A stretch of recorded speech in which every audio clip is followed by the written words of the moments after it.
வரிசை செல்ல அடிச்சிச்சு. சரின்னா அதையும் நான் கட் பண்ணி விட்டுட்டேன். சந்தோஷமா இருந்துச்சு. அடுப்பு செவுத்துல எல்லாம் தெரிக்குமா அன்னைக்கு மேல இதெல்லாம் இவங்க முதுகுக்கு பின்னாடி பேசுறாங்க. எனக்கு நேருக்கு நேரா பேசணும்ல. அந்த கொஞ்சம் சூடா குடிக்கும்போது வயிற்று கொஞ்சம் இதமா இருக்கும். அது ஒரு வருஷமே சின்னவங்க பெரியவங்க 2 பேர்த்துக்குமே நான் அதை தான் செய்வேன். இந்த வருஷம் என்னால் செய்யக்கூடாது நினைக்க கூடாதுங்கிறதுக்காக அவங்களுக்கு டபுள். என்ன பண்ணுறீங்க? Hi my families, good morning, happy Sunday. இன்னைக்கு என்ன விளாக் பார்க்க போகிறோன்னா ஃபுல் டே ரொட்டீன் தான் பார்க்க போகிறோம். ரொம்ப நாள் ஆச்சு இல்லை நம்ம சண்டே விளாக் போட்டு. அவங்களும் அவங்க சேனல் போடுறதில்ல, நம்மளும் நம்ம சேனலுக்கு போடுறது. ஸோ அதனால் இன்றைக்கி அதை தான் பார்க்க போகிறோம். வாங்க வீடியோக்குள்ளே போகலாம். வீடியோக்குள்ளே பார்த்தோம்னா லைக் பண்ணுங்கள், ஷேர் பண்ணுங்கள், கமெண்ட் பண்ணுங்கள், மறக்காமல் சப்ஸ்கிரைப் பண்ணிட்டு பக்கத்தில் இருக்க பெல் ஐக்கன் டேப் பண்ணிக்கோங்க. அப்போ தான் நாங்கள் போகிற வீடியோஸ் உங்களுக்கு உடனே நோட்டிஃபிகேஷன் வரும். வாங்க வீடியோக்குள்ளே போகலாம்.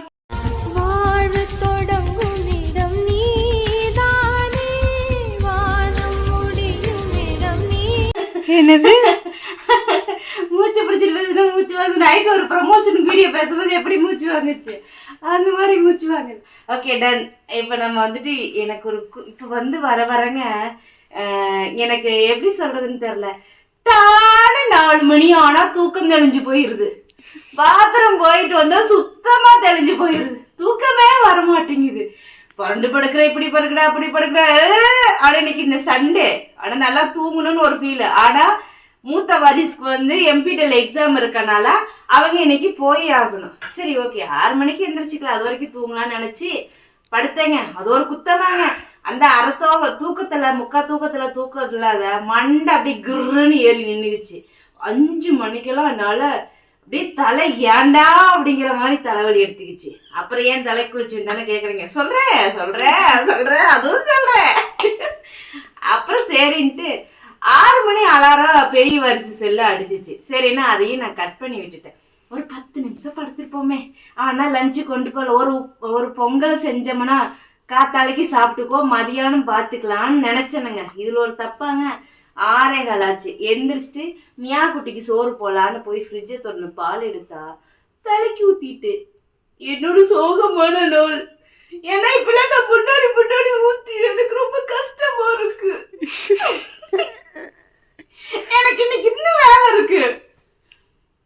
முன்னாடி ஆயிடுறேன். பட் ஆனாலும் எல்லாத்தையும் தாங்க. எனக்கு என்ன தலைக்கு ஊத்திட்டா அந்த 2-3 நாள் அப்படியே வயிறு அப்படி இருக்கும். கர்ப்பப்பையில பிரச்சனை இருக்கனால. ஆனாலும் பரவாயில்ல, கொஞ்சம் கூட மனம் தளராமல் நம்மளோட வேலைகளை சிறப்பாக செய்து கொண்டே இருப்போம் என்று உங்களிடம் தெரிவித்துக் கொள்கிறேன். இப்போ நான் குளிச்சுட்டு வந்துட்டேன். இப்படி நிற்கிறேன் பொட்டு இல்லாமல். ஓகேங்களா? இப்போ நான் பொட்டு வச்சுக்கிறேன். அதுக்கு முன்னாடி நேற்று ஒருத்தங்க கேட்டிருந்தாங்க, என்னன்னா உங்களுக்கே டைவர்ஸ் ஆகிடுச்சுல்ல, அப்புறம் ஏன் நெத்தியில் குங்குமம் வைக்கிறீங்க அப்படின்னு. ஆமாங்க, உண்மைதான். ஆனால் அது வச்சா நான் அழகாக இருக்கேன், அதனால நான் வச்சுக்கிறேன், அவ்வளோதான். என்னோட எப்படி சொல்கிறது, வெளி உலகத்துக்கு நான் வந்து சிங்கிள் பேரண்ட்டு, சிங்கிளாக இருக்கணும்னு காமிச்சிக்க நான் லைக் பண்ணலை. ஸோ அதனால் புதுசாக பார்க்குற நபர் யாரும் அதை நம்மளை பார்த்தோன்னே என்னடா இவங்க இப்படி இருக்காங்கன்னு நினைக்கக்கூடாதுங்கிறதுனால அப்புறம் என் பசங்க என்னை எந்திரிச்சோடனே கலையாக பார்க்கணுங்கிறதுக்காக பொட்டு குங்குமம் எல்லாமே வச்சுக்கிறேன். அது வந்து எனக்கு பிடிச்சிருக்கு, நான் பண்ணுறேன். அவங்கள பண்ணிட்டு மணலாங்கிறதுக்காக வைக்காத அவசியம் இல்லை. மெட்டி கூட நான் போட்டிருக்கேன். ஓகேங்களா? கழுத்தில் கயிறு போடல, அதுக்கு பதிலாக நம்ம கவரிங் செயின், முகப்பு வச்ச செயின் தான் போடுறோம். எங்கேயாவது போனால் வந்தால் போட்டுக்கிறோம். ஓகேங்களா? ஸோ இதெல்லாம் ஒரு விஷயமே இல்லை. இதை விட்டுட்டு வேறு ஏதாவது பார்க்கலாம், வேறு ஏதாவது கேட்கலாம். நம்மளோட அடுத்தபடியாக நேற்று ஒரு தங்க மெசேஜ் போட்டிருந்தாங்க. ஆமாம் நீங்கள் எங்கே வச்சு செய்ய அந்த கமெண்ட்டில் பார்க்கும்போது உண்மையாலுமே அவ்வளோ எனக்கு சந்தோஷமாக இருந்துச்சு. செவுத்துலலாம் தெரிக்குமா, நீங்கள் மேலே ஷெட்டு மாதிரி போட்டுக்கலாமா அப்படின்னு சொல்லிட்டு அதுக்கு 7-8 பேர் பக்கமாக லைக் போட்டிருந்தாங்க. எனக்கு அதெல்லாம் பார்க்கும்போது ரொம்ப ஆனந்தமாக இருந்துச்சு. அவன் எங்கள் அக்கா வாங்கி சாப்பிட்டாங்க, உண்மையாலுமே செம்ம டேஸ்ட்டு. இதெல்லாம் பார்க்கும்போது எனக்கு ஹாப்பினஸ்ஸாக இருக்குது. இதுக்கு ஏதாவது நீங்கள் வந்துட்டு ஒரு மோட்டிவேஷனாக இல்லை என்ன அடுத்த கட்டத்துக்கு எப்படி கொண்டுட்டு போகலாம், அடுத்தடுத்து என்ன பண்ணலான்னு சொல்லி நீங்கள் அதுக்காக கமெண்ட் பண்ணுங்கள். இனி இந்த வந்து நெகட்டிவிட்டியெல்லாம் நம்ம ஓரம் கட்டிடுவோம். அதெல்லாம் வேண்டாம், நமக்கு செட் ஆகாது. எனக்கு செட் ஆகும் தான், நெகட்டிவிட்டி எனக்கு ஓவராக செட் ஆகும் தான். ஆனால் அதே என் எதிரிங்களுக்கு பெரிய பலமாயிடுது. என் எதிரிங்கெல்லாம் நல்லாவே எனக்கு வந்து காமிச்சு கொடுத்துருச்சு தெய்வம். அதனால் வந்துட்டு நம்ம எதிரிங்களை நினச்சி ஃபீல் பண்ண வேண்டாம். சரிங்களா? சூரியன்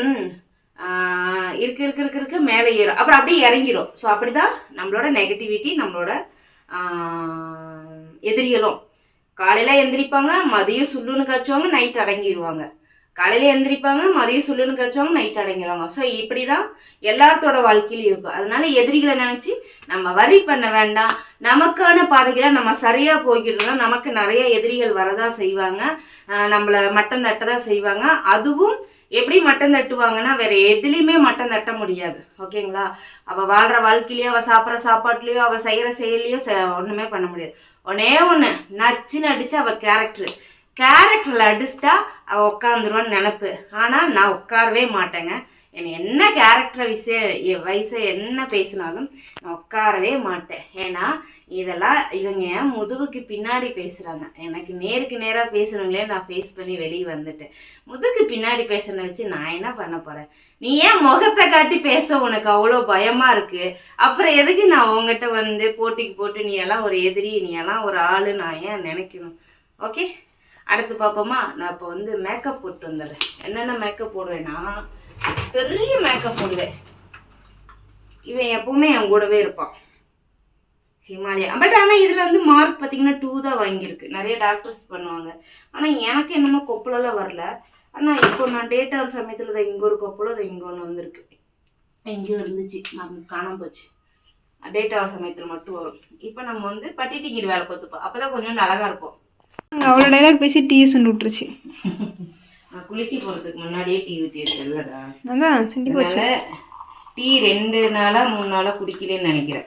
ரொம்ப நாளாவே குடிக்கல. இன்னைக்கு குடிக்கிறேன்னா அந்த தலைவலி தான் காரணம். இப்போ கரெக்டாக ஒரு வாரமாக டீ குடிக்காத மாதிரி எனக்கு ஃபீல் ஆகுது. கரெக்டாக இப்போ பார்த்தீங்கன்னா அந்த தலைவலி தலை குளிச்சிட்டேன்னா அது கொஞ்சம் இந்த 2 நாளில் டீ எடுத்துக்குவேன், கம்பல்சரி எடுத்துக்குவேன்.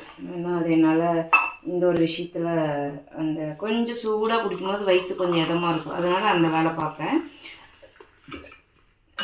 சரி, ஒரு டம்ளர் டீ ஆயிடுச்சு. கம்மியாக குடிக்கணும். அதனால சண்டை ஓட்டிய சும்மா ஆளுக்கு 1/2 டம்ளர். கண்ணாடி டம்ளரில் ஓரம் எடுத்து கமுத்தி வச்சு இன்னைக்கு கெஸ்ட்டு வந்தனால அந்த டம்ளர் எடுத்து அவங்களுக்கு ஊற்றி கொடுத்தேன். அவ்வளோதான், வாங்கி டீ குடிக்கலாம். அதுக்கு முன்னாடி ஒரே ஒரு சின்ன வேண்டுகோள். நிலுவுக்கு வந்து எல்லாரும் 17 வயசு 17 வயசுன்னு கமெண்ட்டில் சொல்லியிருந்தீங்க. ஆமாம் தாங்க, 17 வயசு தான். சரிங்களா? அவன் 2008 அக்டோபர் 31 பிறந்தான். ஐப்பசி மாதத்துக்கு பார்த்தீங்கன்னா 15 தமிழுக்கு இங்கிலீஷ்க்கு 31 பிறந்தான். லீப் இயர் அந்த வருஷம்னு நினைக்கிறேன், லீப் இயரில் பிறந்தான். அதுலேருந்து கணக்கு பார்த்தோன்னா வெள்ளிக்கிழமையோட 17 வயசு கம்ப்ளீட். ஓகேங்களா? 17 வயசு கம்ப்ளீட். நான் தெளிவாக வீடியோ 17 வருஷம் கம்ப்ளீட்னு சொல்லு. 17 வருஷம் கம்ப்ளீட்டட். சரிங்களா?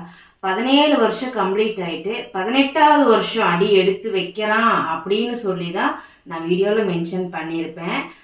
சரிங்களா? நீங்கள் அதை வந்து ரொம்ப காம்ப்ளிகேட்டாக எடுத்துகிட்டு போயிட்டீங்க. இருந்தாலும் என்னால் எல்லா கமெண்ட்டுக்கும் இன்னும் எந்த கமெண்ட்டுக்கும் நான் ரிப்ளை பண்ணலை. ஓப்பனாக நான் சொல்கிறேன். யாராவது பார்த்தாங்கன்னா எனக்கு கால் பண்ணி சொல்கிறது, என்னடா இப்படிலாம் வந்திருக்கு அப்படின்ட்டு. வரட்டும்டா நான் அப்புறம் பார்த்துக்கலான்னு சொல்லி நானும் அப்படியே விட்டுறது. ஏன் விட்டுறதுன்னா ஃப்ரைடே நம்ம எந்த ஒர்க்குமே எடுத்துக்கல பிஸ்னஸ் ரிலேட்டடாக.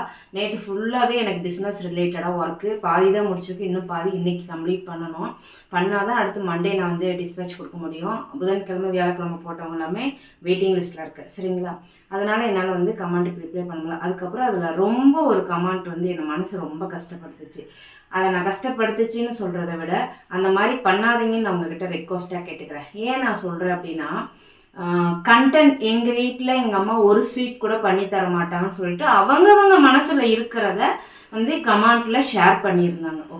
ஓகேங்களா? அதுக்கு எல்லாரும் என்னென்னா அவங்க வந்துட்டு கண்டென்ட்டுக்காக பண்ணினாங்க, அவங்க வந்து பிள்ளைக்காக பண்ணலை, கண்டென்ட்டுக்காக பண்ணினாங்க அப்படின்னு சொல்லியிருந்தாங்க. கண்டென்ட்டாக பண்ணுறதுக்கு நான் என்னங்க பைத்தியமா? என்னோட வீடியோவை ரெகுலராக பார்க்குற எல்லாத்துக்கும் தெரியும். என் குழந்தைங்களுக்கு பர்த்டேனா ஒன்று வெள்ளி இல்லைன்னா கோல்டு, ஏதாவது ஒன்று அவங்களுக்கு அந்த பொருள் நிரந்தரமாக இருக்கிற மாதிரி நான் எப்பவுமே வாங்கி கொடுப்பேன். எந்த ஒரு வருஷமே சின்னவங்க பெரியவங்க 2 பேர்த்துக்குமே நான் அதை தான் செய்வேன். இந்த வருஷம் என்னால் செய்ய முடியல. சரிங்களா? அதனால நான் வந்துட்டு என்ன செய்யலாம்னு சொல்லிட்டு வெள்ளிக்கிழமை அன்னைக்கு காலேஜ் போகிறதுக்கு அவள் குளிக்க போயிட்டா. அப்போ நான் ரக்ஷூப்ட ஷேர் பண்ணும்போது, அம்மா நீங்கள் இதெல்லாம் பண்ணுங்கம்மான்னு அவன் கொடுத்தனால தான் அந்த 18 டிஷ்ஷும் நான் செய்ய ஆரம்பித்தேன். சரிங்களா? 18 டிஷ்ஷுலையுமே ஃபுல்லாக வெஜ்ஜி. என் வீட்டில் என்ன இருக்கோ அதில் என்னென்ன செய்ய முடியுமோ கொஞ்சம் செஞ்சுருந்தேன். அன்னைக்கு வந்துட்டு பக்கத்தில் இருக்கிறவங்க எல்லாத்தையும் கூப்பிட்டு நம்ம கேக் வெட்டணும். நல்லபடியாகவே போச்சுன்னு வச்சுக்கோங்களேன். அதை வந்துட்டு நீங்கள் ஒரு தாய் ஒரு மகளுக்கு பண்ணுறது அது எப்படி கண்டென்ட் ஆகும்? நீங்கள் என்ன முட்டாளா? புத்தி எது இருக்கா இல்லையா சொல்லுங்க பார்க்கலாம். ஒரு அம்மாவுக்கு உடம்புக்குள்ளார ப்ராப்ளம் நிறையா இருக்குது, அதை வெளிக்காட்டிக்க முடியாது. பிஸ்னஸ் ரிலேட்டடாக ஒர்க் இருக்குது, பிஸ்னஸ் போனேன், பிஸ்னஸையும் பார்க்கணும், குழந்தைங்களையும் பார்க்கணும், வீடையும் பார்க்கணும். இதுக்கு நடுவில் நான் டைம் எடுத்து என் குழந்தைக்கு செஞ்சேன்னா அது கண்டென்ட்டா? அதில் உங்களுக்கு இருக்கிற அன்பு பாசம் தெரியாத? நம்ம பிள்ளைக்கு என்கிட்ட வாயை திறந்து என் பிள்ளை கேட்டேன், அம்மா கிஃப்ட் எங்கே, வான் கிஃப்ட் எங்கே அப்படின்ட்டு. அது ஒரு அம்மாவுக்கு எவ்வளோ கஷ்டத்தை கொடுக்கணும் உங்களுக்கு தெரியுமா? ஃபஸ்ட்டு அது ஒரு சிங்கிள் பேரண்ட்டாக நிற்கும் போது அது இன்னும் எவ்வளோ வலி தரும் தெரியுமா? ஒரு சிங்கிள் பேரண்ட்டாக நிற்கிற எல்லா தாயாக இருந்தாலும் தகப்பனாலும் நினைக்கிறது என்னென்னா, நம்ம குழந்தைக்கு வந்து இன்னொரு பேரண்ட்ஸோட அன்பு இல்லைன்னு ஏங்கிடக்கூடாது, இன்னொரு பேரண்ட்ஸ் இருந்து தான் நமக்கு செஞ்சுருப்பாங்கன்னு நினச்சிடக்கூடாது. நினைக்கக்கூடாதுங்கிறதுக்காக அவங்களுக்கு டபுள் அன்பு, டபுள் பாசம், டபுள் கிஃப்ட்டு எல்லாமே கொடுப்பாங்க. சரிங்களா?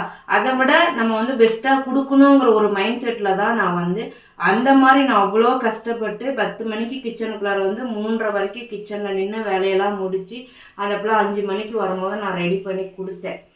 ஆறியில் தான் போயிடுச்சு எல்லாமே, ஆனாலும் நான் ரெடி பண்ணி கொடுத்தேன். என்னால் அவளுக்கு பெருசாக செய்ய முடியல, ஒரு 500 ரூபாயில் நான் அவளுக்கு கிஃப்டாக பண்ணிவிட்டேன். அவளுக்கு அது ஒரு சந்தோஷம், எனக்கு மிகப்பெரிய சந்தோஷம். அவ்வளோ பெரிய இலையை போட்டு என் பிள்ளைக்கு பரிமாறதுல ரொம்ப ரொம்ப சந்தோஷம் எனக்கு. அந்த சந்தோஷத்தை என்னை அனுபவிக்க விடுங்க. நீங்கள் உங்கள் வார்த்தைகளை இதில் கற்காதீங்க, ரொம்ப கஷ்டமாக இருக்குது. ஓகேங்களா? கண்டென்ட்டுக்காக ஒரு தாய் பண்ண மாட்டா. சில விஷயங்கள் பண்ணலாம், ஓகேங்களா? ஒரு ப்ராங்க் பண்ணுறோமா அது கண்டென்ட்டுக்காக பண்ணலாம், ஒரு ரீல்ஸ் எடுக்கிறோமா கண்டென்ட்டுக்காக பண்ணலாம். ஒரு பர்த்டேல அந்த பிள்ளைக்காக ஒரு அம்மா செய்கிறாங்கும் போது என்னைன்னு இல்லை, வேற யாரையுமே அப்படி போய் தயவு செஞ்சு பேசாதீங்க. ரொம்ப அந்த இடத்துல மனசு ரொம்ப விட்டு போச்சு. நம்ம குழந்தைக்காக நம்ம செஞ்சோம் அப்படின்ட்டு. இந்த வீடியோ யாராவது ஃபுல்லாக பார்த்தீங்கன்னா நான் பேசின வார்த்தைகள் கரெக்டுன்னு எனக்கு மெசேஜ் பண்ணுங்க தம்பம். கண்டிப்பாக நான் வந்து இன்னைக்கு நைட்டு எல்லாத்துக்குமே நான் ரிப்ளை பண்ணிடுவேன். ஸோ நான் பண்ணாமல் இருக்க மாட்டேன், பண்ணிடு. இன்றைக்கி எனக்கு கொஞ்சம் ஒர்க் இருக்குது, பிஸ்னஸ் ரிலேட்டடாக வீடியோஸும் வந்துட்டுருக்கோம், நம்மளோட வீடியோஸும் வந்துட்டுருக்கோம். மிஸ் பண்ணாமல் பாருங்கள். TRA